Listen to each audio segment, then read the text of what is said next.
начать следовало бы с увеличения потребления жидкости. Вот что происходит с ребенком в тот момент, когда у него ацетон? У него происходит сгущение крови и наполнение кровяного русла так называемыми токсинами. Когда мы с вами в Рамадан перестаем пить, у нас примерно похожая картина. Кровь сгущается, концентрация токсинов в крови увеличивается, и нам с вами плохо. У кого-то болит голова, у кого-то недомогание, бессилие, подташнивание. Если вы уже за неделю до поста начнете потреблять 1,5-2 литра воды в день, ваша кровь будет более жидкой, из клеток быстрее выведутся токсины, и вам действительно станет намного легче поститься.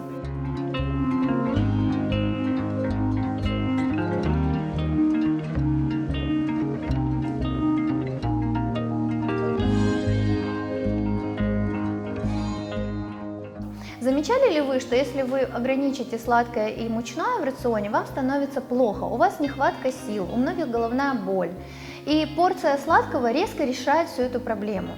Ограничьте количество десертов и мучного, хотя бы сократите их в несколько раз, и вы заметите, что входить в пост вам намного легче.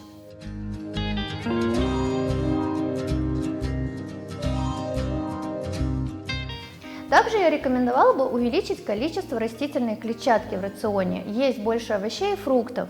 Они не только помогут очистить организм от зашлакованности и токсинов, также они и помогут наладить водный баланс, они обогащены также жидкостью, и вам станет легче.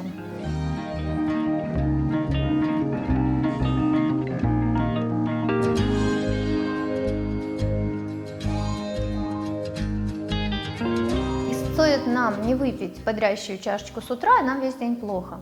Попробуйте провести кофейный детокс. В те дни, когда вам можно заменить чем-то альтернативным, вам будет легче бороться с кофеинозависимостью, чем в первый день поста, когда ничего нельзя.